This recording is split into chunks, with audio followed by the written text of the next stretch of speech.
Welcome to Plant Medicine Transmissions with Javier Regueiro.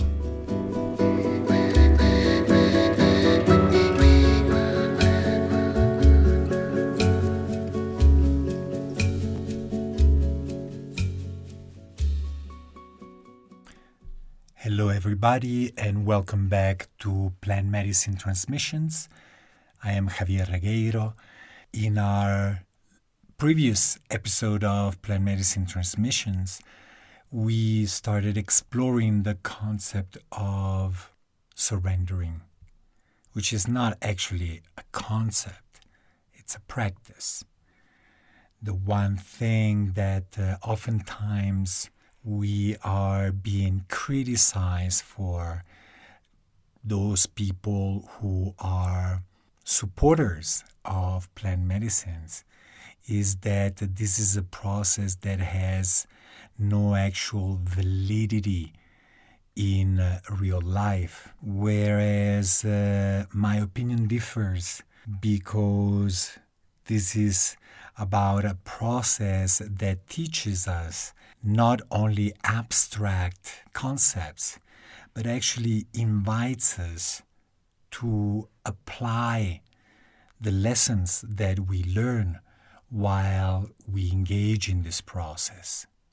So in order not to leave this theme of surrender superficially, I would like to explore it a little further. So we all claim we want to surrender, but how do we actually surrender? The important thing is to look at our control mechanisms. Our control mechanisms in our daily lives, as well as those that we have discovered during plant medicine ceremonies. I was fortunate enough to do a 3-week diet last year in May with my teacher in Iquitos, and it was a diet with the Toe plant, Brugmansia suaveolens, which I consider my main teacher along this path of plant medicines. But it's also a plant that I hadn't worked with for 14 years. The process with the Toe plant, for me at least, and this time, was really about letting go of control and exercising a level of trust like I'd never done before. The diet in the jungle was good, was relatively easy and pleasant. However, in the following 2 months back here in Pisac, my world just kind of collapsed. It was 2 months of recurrent short memory loss episodes. And basically, after 3-4 weeks, I realized that I was not able to live my life in the way I usually do. My game of life was impossible to carry out as usual, meaning that I could not keep control over my environment, over my days, over my feelings. Everything was out of whack. And my, what I called the Swiss part of my brain, was totally knocked out of order. So what could I do? This experience had me look at my control issues, at my attachment to things being the way that I want to. My attachment to things the way I am used to. And the invitation was to let it all go, because holding on to it was impossible. So I had to come up with a different attitude for my life. And I feel that this diet and the challenging 2 months after that were the best preparation for me for this current situation that we're all experiencing right now. It allowed me to become a little bit more flexible. Flexibility is a quality of water, a quality of feminine energy. When we become very strict about anything, that is always a sign that our male energy has been taking a bigger place than it's really advisable, so to speak. The energy of water is one of yielding, is one of surrendering to what is, instead of having an agenda and pursuing it at all cost. So when I say it's important to look at our control issues, actually the process, as far as I am concerned and can recommend to you, is to actually look at our fears that are behind these control mechanisms. The invitation is to feel those fears that we have decided to repress by putting in place control mechanisms that, in the best of our hopes, will prevent us from experiencing certain things. This is about places of resistance. Say, for instance, we may have had a very unpleasant romantic relationship in this or in other lifetimes. And as a result of that, we may have vowed to ourselves never to experience that kind of emotional pain ever again. So we put some kind of protection around ourselves with the hope of not experiencing that ever again. What is important is not to remain at the level of what are my control mechanisms, but what are the reasons, what is the purpose for putting these mechanisms into place. What is the purpose? What is the contract with ourselves? That contract is usually put in place with the hope of avoiding something, of avoiding the resurfacing of unpleasant situations, and also the resurfacing of fear of any kind.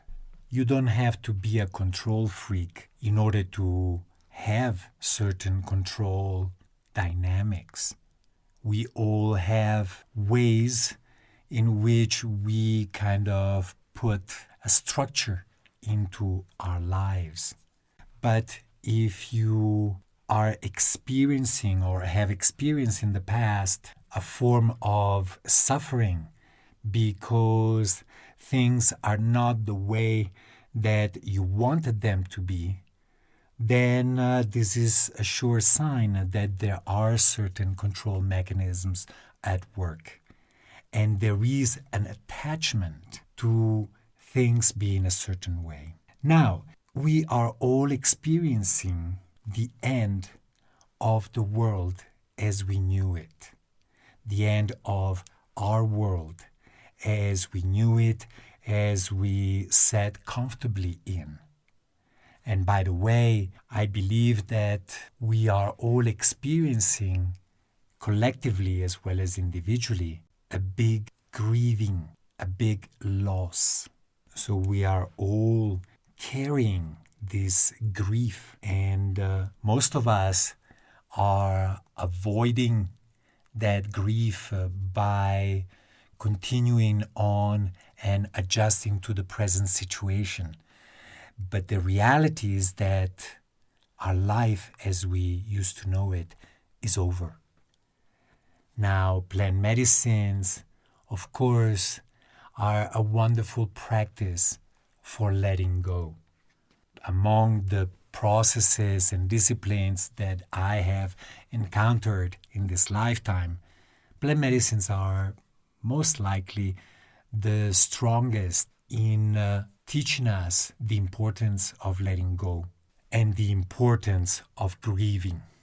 We can see this process that is oftentimes colored with a mix of denial, of anger, of sadness, to be played out in very different ways according to our own psychological makeup.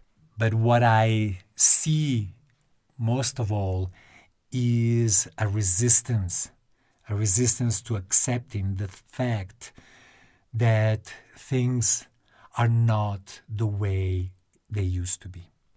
Going back to the theme of control, there are many people who are complaining about the lessening of their so-called civic liberties. Now, this is very subjective. It's only my viewpoint. But I have, since the 90s, believing that as citizens of nation states, we no longer have any rights. We only have duties. The whole concept of human rights and civic rights is a dream that is no longer a reality for most of us. There has been a process of increasing control and surveillance of practices that, instead of making life easy, that are actually complicating life, oftentimes unnecessarily. On the one hand, we have experienced technological advancements that could make our lives a lot easier. But that ease has been totally destroyed, so to speak, by the implementation of rules at all levels of our society and lives that limit our freedom and limit that ease that technology has made possible. Now, in my website, ayaruna.com, on the homepage, there is a quote by Carl Gustav Jung that reads more or less like, "Those who look outside themselves remain asleep, and those who look inside awaken." Why am I mentioning this quote? Because by focusing our attention on what is out there, on this phenomenon of increased control and surveillance, we are missing the point. We always miss the point that way. Because, at least in my opinion, what is outside ourselves is only a reflection of our own inner landscape. So if we have a reaction of any kind against this surveillance and control on the part of our governments and so on and so forth, this is a sure sign that inside ourselves we carry very similar mechanisms, but prefer to project it outside into the world. So it's important to look very honestly and very lovingly at the ways in which we police ourselves, the ways in which we try to police others, those people around us, and those people we say we care for. what is out there in the collectivity is only a reflection of our own inner dynamics and landscape. So it's important to stop talking about society and the police and the army and this and that, and actually look inside at the ways we are our own policemen, the ways in which we don't allow ourselves to simply be, and to look at those aspects that we keep under a tight leash. Look at those aspects and feel, what am I afraid may happen if I don't keep this aspect of myself under control?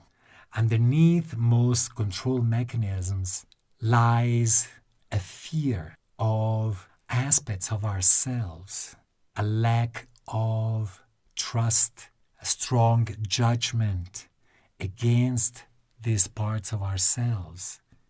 And we project that fear, that mistrust, by fearing that other people may not like these aspects of ourselves, and that may result in a judgment coming from others and possibly a rejection or an abandonment on the part of others.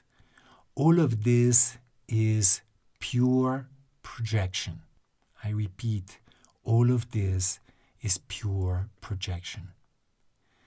When we look at our own control mechanisms and the fears underneath them, then, or at least this has been my experience in the last few months, then the issue of control in our society becomes totally irrelevant. There is no longer a place within ourselves that can react to it. I'll make a very clear case. For me, personal freedom was always at the very top of my priority list ever since I hit puberty. With the years, I finally discovered that what prevented me from feeling free was not out there in the world.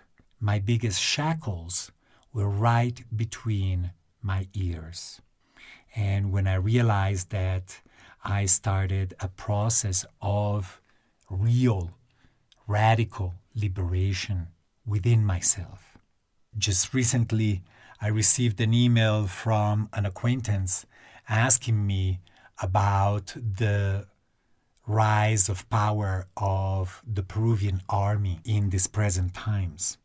And I must say that when I first saw the military taking guard in places all around Pisac where I live, I was initially concerned. I was initially concerned because they carried these tiny little rifles over their shoulders, and they are known globally for not being particularly aware. That's not their job. Their job is to actually make sure that current laws are respected and honored. I could feel my own fear, my own distrust of these soldiers, and realized and honored the fact that I was having a fearful reaction, and that allowed me to let go of that mistrust. When I let go of that mistrust, I realized that actually they were doing a fine job. Of course, they're not very sophisticated.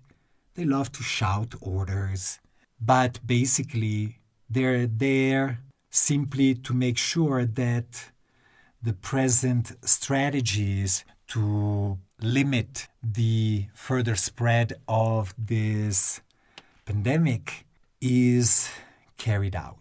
In that, I realized also that if it hadn't been for this strong police and military presence here in Peru, You must know that Peru and Peruvian people are very informal. And if there is not a strong hand above them to tell them what to do, I don't want to know what the situation would be in this case, because people would have been a lot more careless in terms of safety and other measures to limit the further spread of this virus.